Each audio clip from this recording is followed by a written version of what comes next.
Saudara Boy, HP ini Anda temukan di mana? Di dekat pemukiman warga, Pak. Masih di sekitar TKP mobilnya Reva. Tapi handphonenya ada di tanah yang lapang dan banyak semak-semak kayak gitu. Apa Anda yakin HP ini milik Reva? Saya yakin banget, Pak. Karena saya pernah ngembalin handphone ini saat ketinggalan.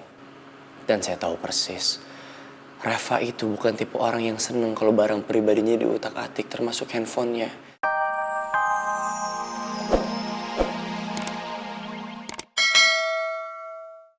Kenapa lu mandangin gue kayak gitu? Enggak, gue kepo aja. Lo bilang lo kerja jadi food delivery. Tapi kok motor lo motor sport dan lo ngaku kalau lo anak geng motor. Pasti lo kerja cuma buat ngisi waktu luang doang ya? Iseng-iseng aja gitu. Enggak, Del. Kerjaan gue emang food delivery. Dan itu emang kerjaan utama gue. Jadi bukan iseng-iseng. Gak mungkin. Pasti lo anak orang kaya ya? Motor sport lo aja bagus. Lu salah menilai gue, Del. Motor gue emang bagus. Cuma buat dapetin motor itu, gue butuh perjuangan. Gue harus menangin road race dulu, gue menangin balap liar dulu. Dan gue pernah kerja yang gak bener untuk lunasin cicilan motor itu. Lo kok jujur banget sih, Man?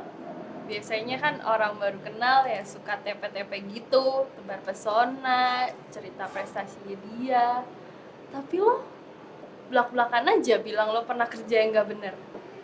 Buat apa gue tutupin, Del? Gue gak mau nutupin masa lalu gue.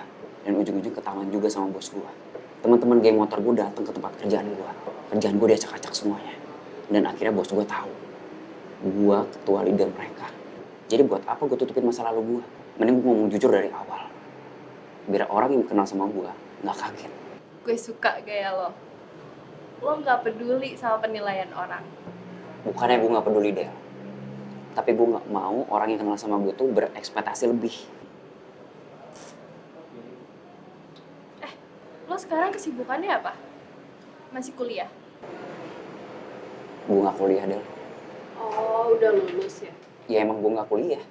Dan sekarang gue kerja di bengkel bantuin teman gue.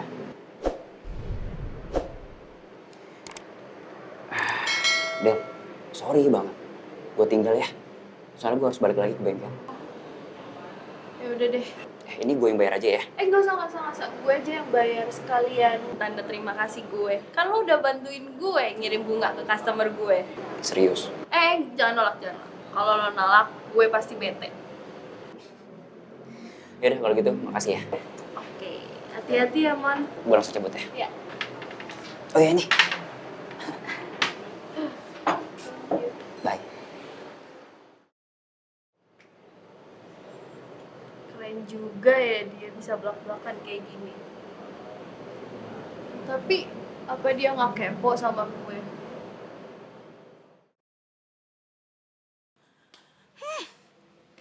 Si Budi kemana sih?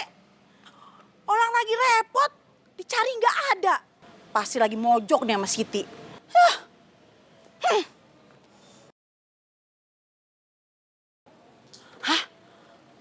Itu kan mobilnya Non Hilda sama Non Sila. Pasti dia mau ngungkit-ngungkit soal perjodohan. Kalau enggak, mau pura-pura perhatian sama Den Boy. Kebaca.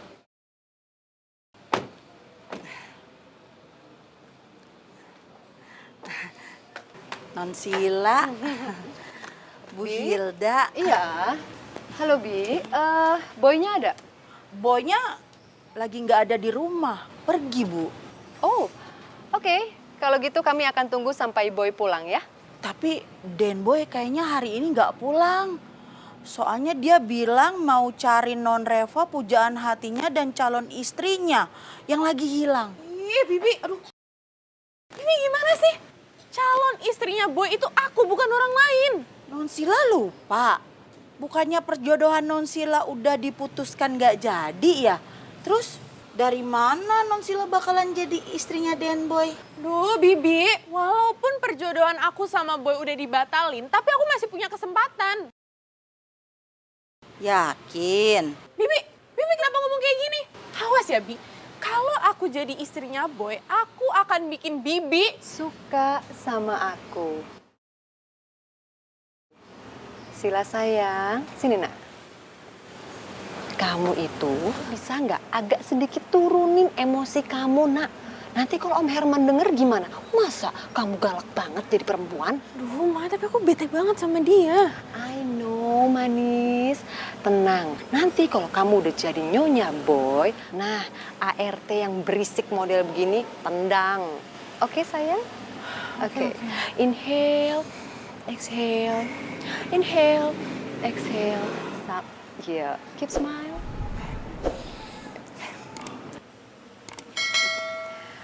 Kalau gitu kami akan tunggu di sini aja deh sampai Boy pulang.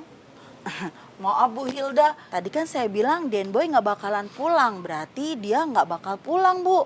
Apa Bu Hilda mau nunggu sampai pagi ya? Oh, it's okay, no problemo.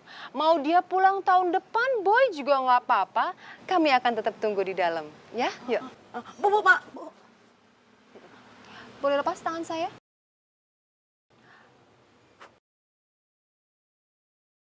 Kamu jangan sekali-sekali lancang ya, atau kurang ajar sama saya. Kalau enggak, kamu akan saya aduin sama Mas Herman. Come on sayang, masuk yuk.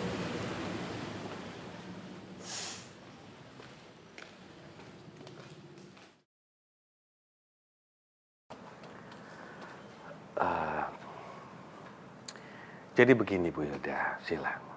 Saya harus jujur sama kalian. Boy sedang ada di luar. Dia berusaha untuk bisa mendapatkan keberadaan Reva ada di mana. Walaupun buat saya, bicara seperti ini akan menyakiti Sila loh. Saya harap juga Sila jangan lagi ngebahas soal perjodohan ya. Kalau nanti ketemu Boy. Karena saya khawatir Boy itu sudah nggak ingin lagi soal perjodohan itu dilanjutkan. Karena dia udah punya pilihan yang namanya Reva.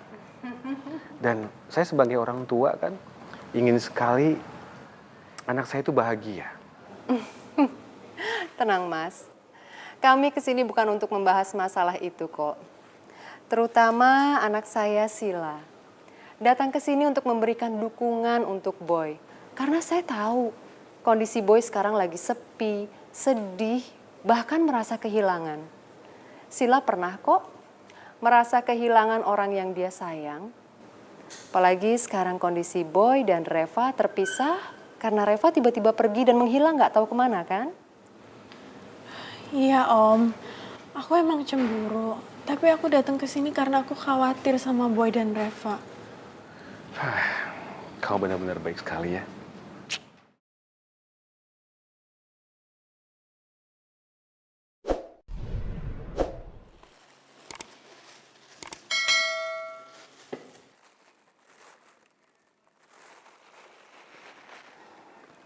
Saudara Boy, HP ini Anda temukan di mana? Di dekat pemukiman warga, Pak. Masih di sekitar TKP mobilnya Reva. Tapi handphonenya ada di tanah yang lapang dan banyak semak-semak kayak gitu. Apa Anda yakin HP ini milik Reva? Saya yakin banget, Pak. Karena saya pernah ngembalin handphone ini saat ketinggalan. Dan saya tahu persis, Reva itu bukan tipe orang yang seneng kalau barang pribadinya diutak-atik termasuk handphonenya. Makanya buat saya ini adalah petunjuk yang besar banget. Baik, kami akan mengidentifikasi sidik jari di HP ini milik siapa. Dan sekaligus mendata informasi yang ada di HP ini. Terima kasih, Pak.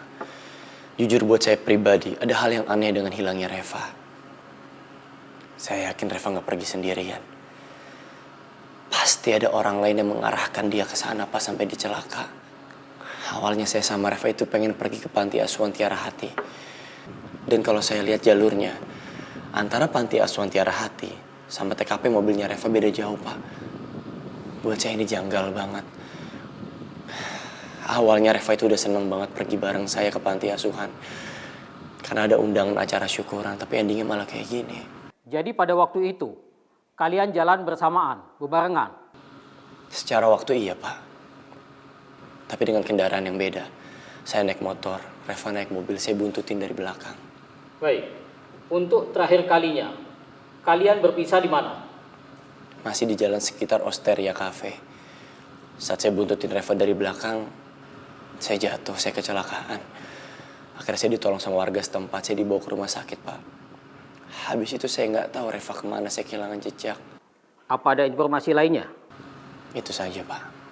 Baik, semua informasi, keterangan sudah kami catat. Kami akan tindak lanjuti segera. Dan kami bekerja sama dengan Polsek Kebayoran Baru yang menghandle kasus ini. Terima kasih, Pak. Sekarang, Anda boleh pulang. Jika kami membutuhkan data tambahan, Anda akan kami hubungi lagi. Gue harap HP itu bisa ngasih titik terang tentang hilangnya Reva.